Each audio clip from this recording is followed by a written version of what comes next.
Hi guys, welcome back. Once again, advice for today is maging tapat sa paglilingkod sa ating Diyos, anak na si Jesus Christ.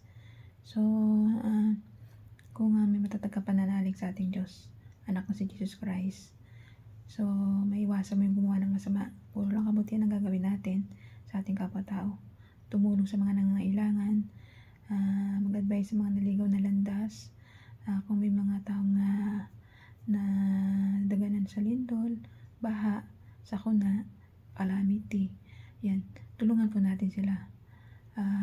Sa pamamagitan ng pagtulong natin ay nakakaibsan na tayo ng gutom o pawi o hinagpis na isang nawala ng kamag-anak sa buhay. Di ba kapag may mga nasalanta sa lindol, bulkan, bagyo, baha, di ba? Di ba naawalan sila ng pamilya, nalulunod yung pamilya nila, minsan na babagsakan sa lindol, sa mga sakuna, di ba? So, kasi yung pagtulong na pag-donate natin, tumulong po tayo. So, kapag may kilala ka naman na naliligaw na landas, so, tulungan po natin sila, bigyan natin sila ng advice.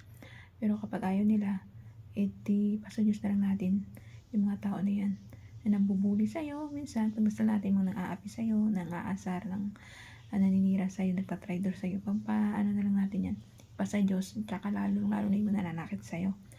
So, yung mga tao na yan, wala kasi silang doon sa kanila pagkataong alam lang nila manakit at manira ng kapwa-tao nila. Pero kung ikaw ay matatag kang pananalig para sa kapwa-tao, sa Diyos Anak na si Jesus Christ, matatag ang pananalig mo sa ating Diyos Anak na si Jesus Christ, tutulungan niya tayo magbago. Babaguhin niya yung mga isip at puso natin na pinapasok ng demonyo. Kasi yung demonyo lang naman yan ang nag-aano dyan ang lumalason sa isip at sa puso natin para gumawa tayo ng masama para sa kapwa-tao natin. Pero pag nag-iisip tayo ng kabubuti ng kapwa-tao natin, hindi tayo maliligaw na landas. Dire-diretso lang ang lakad natin.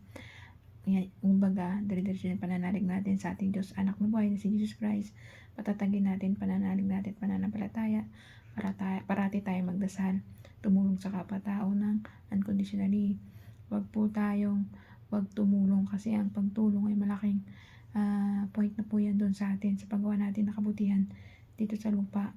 Tinutulungan natin, kaluluwa natin na maligtas sa impyerno, bagkas mapupunta tayong lahat sa paraiso sa pamamagitan na paggawa mo ng kabutihan dito sa lupa.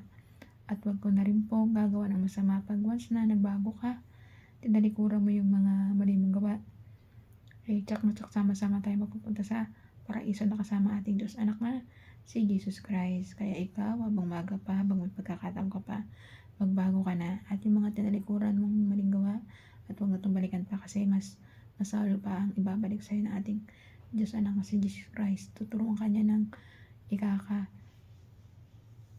galit mo o ikakasira ng kaluluwa mo. Pero tuturuan ka niya ng ganun, pero siyempre, pag tinuruan ka niya, matuto ka naman. Huwag ka nang bumalik sa mga dati mong gawa. Baguhin mo na po yung mga mali mong gawa. Bagkos, mag-focus ka lang sa kabutihang gawa. Tumulong, rumispeto, magbigay, magtulungan po tayo. At higit sa lahat, mali mo yung sarili mo. Hindi yung mahal ka ng mahal ng ibang tao, pero sinasaktan ka na. Nandyan po yung ating Diyos Anak na si Jesus Christ. Manalig mo ng palataya ka lang sa Kanya, at na tsak tutulungan ka niya. Kasi Diyos po siya. Siya po ang gagawin, papatuloy siya at buburahin niya lahat ang mga masasamang gawa dyan sa isip, sa puso mo. Basta magbago ka lang at magsisi sa lahat mga kasalanan mo, tsak na tsak, babaguhin ka niya. At tsak na tsak makakamtan natin ng sama-sama dun sa paraiso ang buhay na walang hanggan kasama siya. Kaya hanggang dito lang po aking advice. Ingat po tayong lahat and God bless.